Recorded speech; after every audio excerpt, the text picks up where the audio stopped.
Good morning mga kasabong. Ito po mga kasabong, may ginawa po tayong tare. So ito po, ipapakita ko lang sa inyo kung bakit tayo magbaback jab.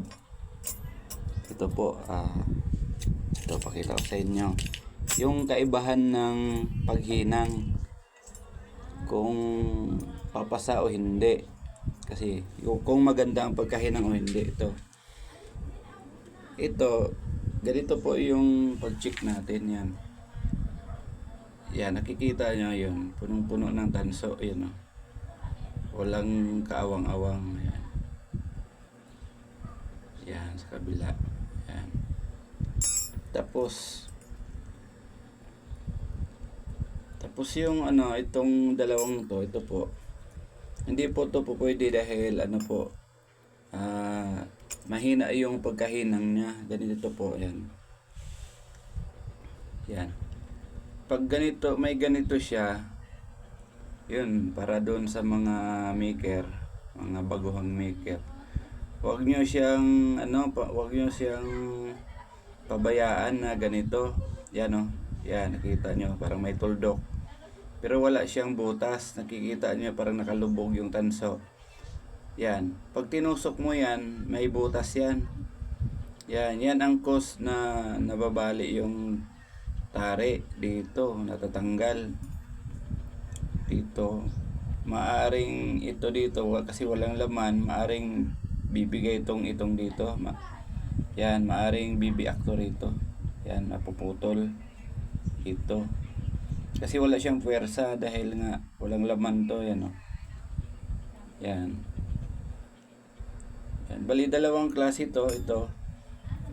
Yan, tusukin muna natin para makita natin. Yan, para siyang nakalubog. Yan, oh. Kahit maganda ang tunog niya at ganyan ang itsura, at kinabit mo sa malakas na manok, pumalo, pwede siyang talaga maaring mababali siya.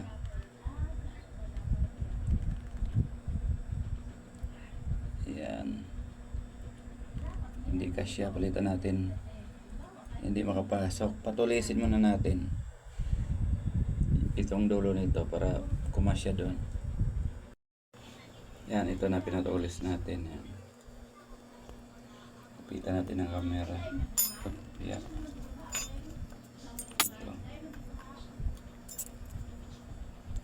Yan. Kita niya yan, oh. Ayun, oh. Lumubog, oh. Yan, oh. Lumubog yung tinusok natin. Yan. Akala natin ibabaw lang yon, pero yun, pag tinusok natin, walang laman yung loob nun. Yan. Para kita natin yan. Yan, oh. Oh, yun. Kitang-kita yung butas niya. Walang laman, ho, yan. Kaya pwede siyang mabali. Ito po yung cause na mabali. Yung tapat ng butas dito, ito po ang bibigay. Ito. Maaari siya mabali yan. Kaya pag may ganun kayong nakikita, ulitin nyo na agad. I-back jab nyo na. Kahit matunog siya, kahit maganda ang tunog, tapos mayroon naman siyang ganito. Yan. Tapos itong isa, ito, yan. Iba rin ang nito, iba ang problema. Sana yung pagtusok natin. Nalaglag. Hanapin natin. Ito, meron din siya. Kaunti ito. Yan, oh. Lumubog. Yan. Pag tinusok mo yan, sigurado may yan. Yan. Yan, lumusot yung tinusok natin. Yan, may butas siya. Yan, oh. Yan, may butas. Walang persa. Tapos, itong gilid naman, ito po, yan. Sandal natin dito.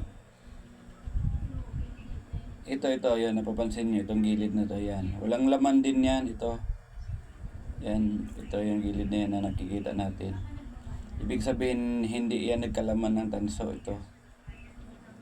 Kailangan hinangin din natin to. Kasi ito po, pag pwersado, lalo na ang ang palo ng manok, pabalagbag ang palo ng manok.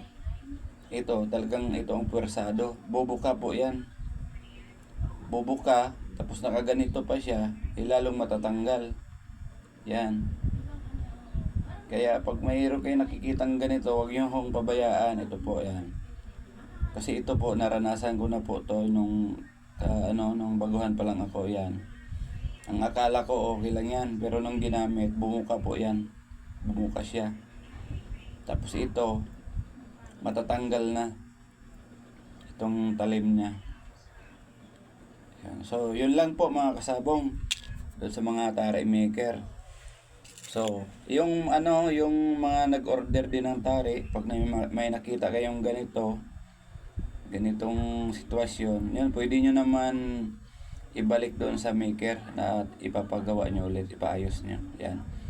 Kasi po to, delikado. Ito po yung nagiging sanhi na ng ating tare na pwedeng matanggal. Yan. So ito po, maraming salamat ulit mga kasabong. Once again, GR Barcelona TV, Father and Daughter Tandem. Thank you po, maraming salamat.